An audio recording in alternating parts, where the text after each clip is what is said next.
All right. How are we feeling? Did it work? Sore? Hot? Yeah, the fan's been off for about 3 minutes. That's pretty rough. Pretty rough. All right, so the topic today that pertains to today's class, as well as like most weeks at the gym, is heavy days in your health and like why do they matter? I know there are some people within this community that wish that every single day you came in here was a 20-minute AMRAP. You just came in, you do circuits over and over and over again, and they wish that was just what CrossFit was. Bad news for you, that's not what it is. That's what you want? Try Orange Theory. It's way better for you. You'll like that a lot more. I'm not trying to sell you on Orange Theory, but I'm going to tell you that you're not doing CrossFit if you're not doing heavy days. Does anyone know why that is? I'm testing you all. See what I've taught you. I like those words. I do like those words, and what we're doing today is definitely anaerobic. It definitely is anaerobic. There's some buzzwords in there. I don't know if we're quite hitting it, but I like the path we're on. Anybody else? We're on the right path. Yeah, we're on the path. What you got for me, Larry? That's important.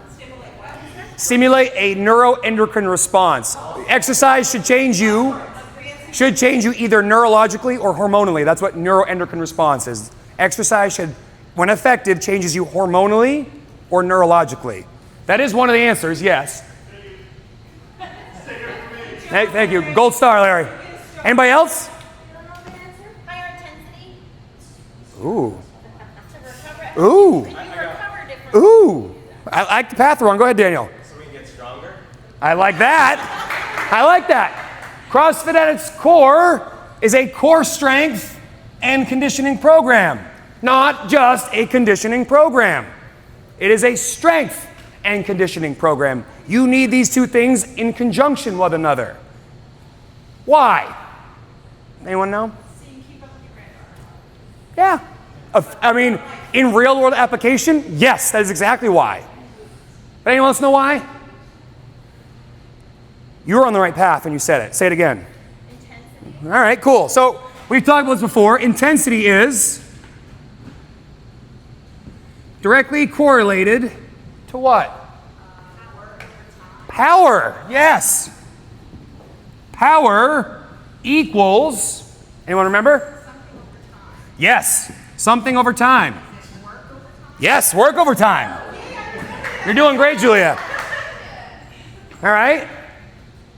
How heavy, how far, how long?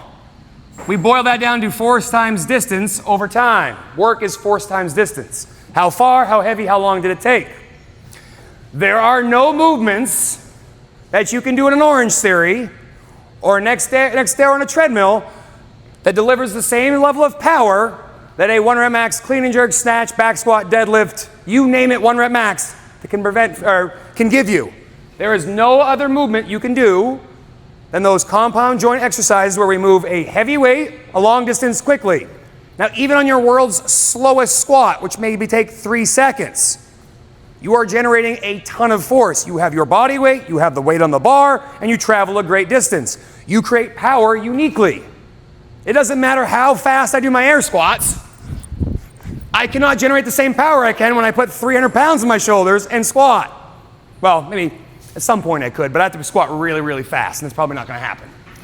So they are unique in their ability to deliver top-end power.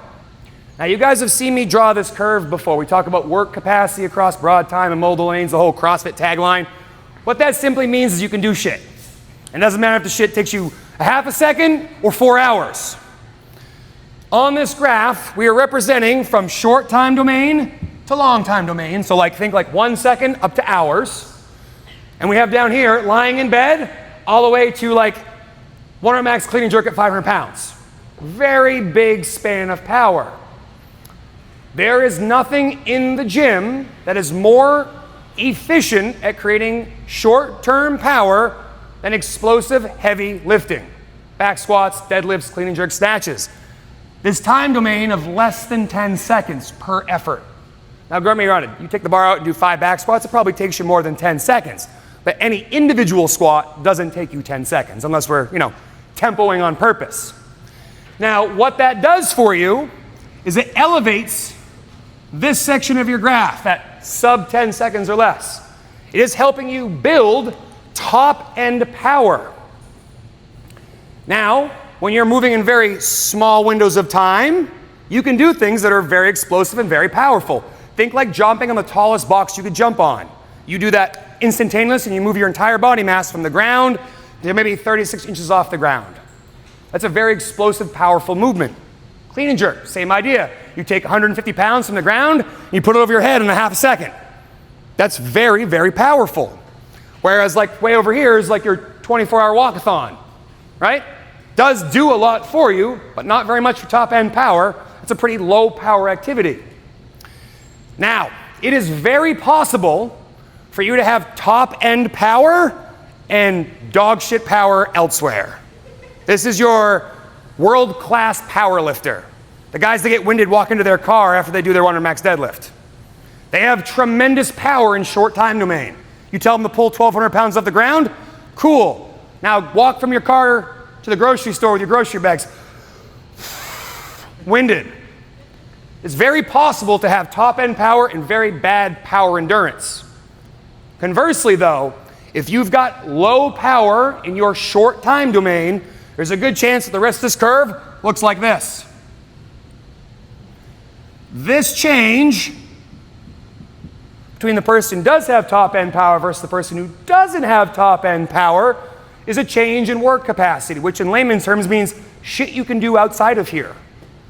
If you do not train heavy lifts, you are retarding your capacity. You are making it lower than it otherwise could be. There is not an athlete that I'm aware of that has very, very low top end power, but amazing power through long duration. Essentially what this does is it creates a set point for everything else to fall in line. Now, before one gets their panties in a bunch, is like, what about Tour de France winner? Sure, Tour de France winner. They're doing like 500 watts up a mountain in France for fucking months on end. Long time. They are the exception, not the rule. But most people who do not train top end power do not have very much power when we start to extend things a long time. Great example. An older person, maybe a relative of yours. You ask them to pick up that bag of mulch. You're like, oh no, I just sent them on a death sentence. They're going to hurt themselves. They can't do that because they don't have the requisite strength to lift that bag of mulch. What do you think their endurance is with walking around the grocery store shopping? Probably bad, right? If you're worried about them picking up a 25-pound bag of mulch, you probably aren't sending them out to do your grocery shopping because you're like, they're going to die there. That scooter's going to run out of batteries, all right? That's why it's so important. We want to create as much power on the left-hand side of this graph because that graph we know naturally is going to slope down in an arcing fashion, but it's better off if it starts really high than if it starts off somewhere in the middle. Now, what does that look like in here? That's typically a session of about 30 reps or less.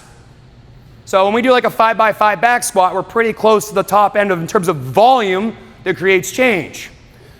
The consideration we make here is that when we go above 30 reps, we're now putting ourselves outside of the strength category and more into the endurance category, and they both have a place in your fitness. This is not an A or B. It's realizing that they all have utility, and knowing when and where to use them is what makes them valuable. When we're going very small reps, 5s, 3s, and 1s, we're working on top end power. But you guys have come here and done a squat day where it's just 10, 10, 10, 10, 10.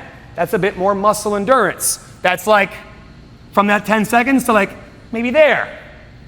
And then if it was like, hey guys, we're gonna do Murph, there's 300 air squats in it. That's somewhere over here. Is everyone kind of picking up what I'm putting down? Now, in addition to being 30 reps or less, it also has to be really heavy. Now, scientific literature says north of 80%. I don't get too fixated on that. I just ask you, does it feel heavy? Subjectively, does it feel heavy? And in my own two eyes, do I see, does it look heavy to you? There's plenty of people in here who tell me it's heavy, and I look at them like, my eyes work. No, it's not. That's not heavy for you. Or, coach, this is really heavy. I can tell how heavy it is. I'm like, why are you fucking talking to me? It's not heavy. If you're talking, it's not heavy. I can see it's not heavy. You're speaking. So it needs to be north of 80% to drive a very specific adaptation. I don't want anyone thinking in here there's no value in going high rep or lighter. But to develop top end power, you need to be in that domain. which is why some people in here are constantly getting nudged, go a little heavier, go a little heavier, go a little heavier. It's because I want, what Larry talked about earlier, a neuroendocrine response. That is what is created when we do less than 30 reps of a very heavy weight. We get something called a neuroendocrine response, which simply means the thing that you did changed you either hormonally or neurologically or both. And why do we care about that? Well, that's what allows us to create lean body mass, more muscle tissue, less fat. It allows us to improve the density of our bones. The mechanical stress in our skeleton tells our body, let's build strong bones so they're not brittle and break. And it also helps with our insulin sensitivity. It helps our muscle tissue uptake the nutrients that you're eating and go to the places that need it. You guys remember that tagline in the 100 Words of Fitness, eat to support exercise but not body fat. Doing something like this helps your body take the nutrients out of your digestive system and deliver it to the tissues that need it, which ideally are your muscle tissues. And then last but not least, something that's really important, something I cannot stress enough. I know there are people in here who wish every single day was some sort of lift and some sort of conditioning piece. I'm here to tell you that's a less than effective strategy for driving fitness. And I want to explain something to you. When you guys come here for fitness, I am thinking fitness in a dimension that most of you are not.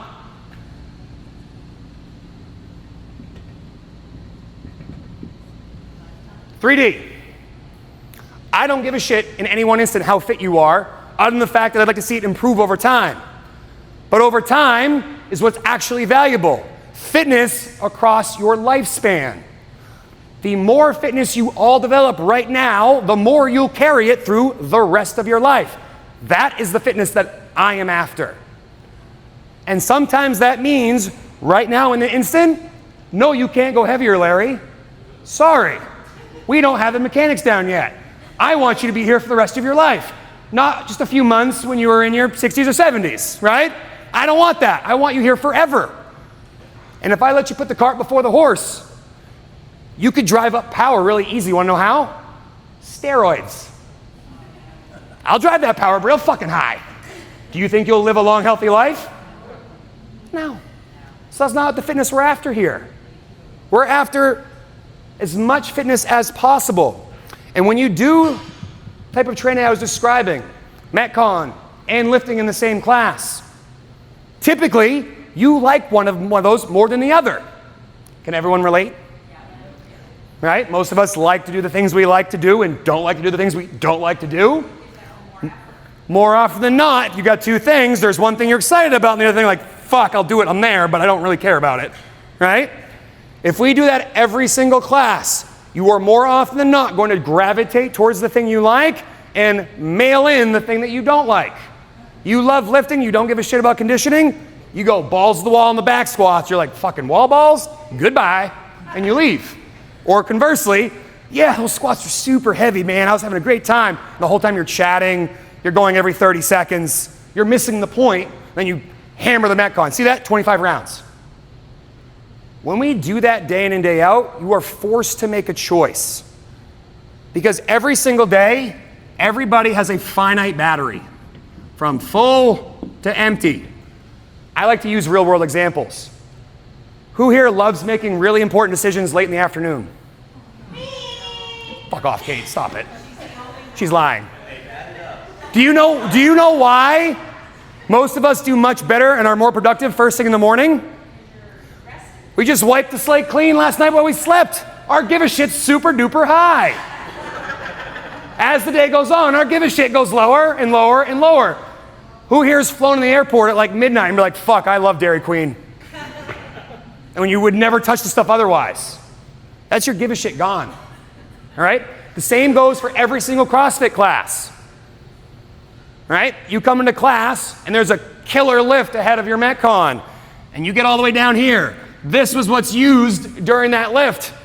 How much are you going to give to my Metcon afterwards? Not as much as you could, right? All of a sudden, this thing where you are potentially going to have life-changing fitness developed in one class, which again, is not a real thing, but highly more effective when you do one thing really well than multiple things so-so, you can't give that Metcon very much effort. Or conversely, You mail in the lift. I did it. I went through the range of motion. I did some squats, and I didn't really do too much. And then I hammered the Metcon afterwards. I had all this battery from Metcon. Am I getting stronger? No. Well, to an extent, maybe a little. Right when you're brand new, if I tell you to twirl a PVC pipe around your head like this for a half hour, you're probably going to get a little fitter if you're brand new. But as you get fitter, that stops working. Which is why, like when I have elderly clients that I work with, the stick deadlift, just working the PVC pipe, 5 reps at a time, where you guys would scoff and laugh, or other than the fact it's like, oh fuck, he's making me do stick work again. That doesn't drive adaptation in you, but someone who's under conditioned, that fucking smokes them the same way 300-pound deadlifts smoke you. Realizing that at the beginning level, yes, Julia, it will help you, but eventually it won't. Which is why it's so important that when we have a lifting day, it's just lifting. Just lifting. A really solid warm-up, activation, plenty of time to warm up on your own, build to the appropriate weight, and then rest adequately between your sets so you actually can go heavy, is how you drive strength adaptations. That's how you get stronger. That's how you get fitter. Doing 2 things in one class is permission to do less well. It's just more shit, not shit done well. I take pride in programming for this place because I think I know what I'm talking about when it comes to driving fitness. Does that mean some days miss the mark? Of course, I'm human. But there's a reason why we ultimately have stuck with this model instead of the model that you see at other CrossFit gyms, which is, again, conditioning and lift in the same day. Should you have them occasionally in the same day? Absolutely. You need to know how strong you are when you're tired. That does have a place in CrossFit. You need to see what you can do in conditioning after you've smoked your legs with back squats. It has its place. But as a general rule, it's not a good place to live day in and day out because both things are ultimately affected and are less affected than they otherwise could be. Does that make sense? Any questions? Anything like not drive or not clear or maybe clarification? Yes, Larry. How many days would you put in between heavy days, generally speaking? That's a great question. Larry's question is how often between heavy days? I would say at least once a week you need one. You know, average person trains on like a 7-day cycle, so like Monday to Saturday or Monday to Sunday. I'd like to see at least one in there every week. Sometimes we get 2, as you guys noticed a couple weeks ago, we had 2 in 1 week. True variance will occasionally have 2 in 1 week, and maybe even 3 in 1 week. But we shouldn't live 5 days a week and we shouldn't do 0 days a week. So good question. Anybody else? All that jive? Cool. Thanks for hanging out, everybody. If you guys just finished, go eat some protein, reload those muscles. Everybody else, we're gonna get started in about 7 minutes. Thank you.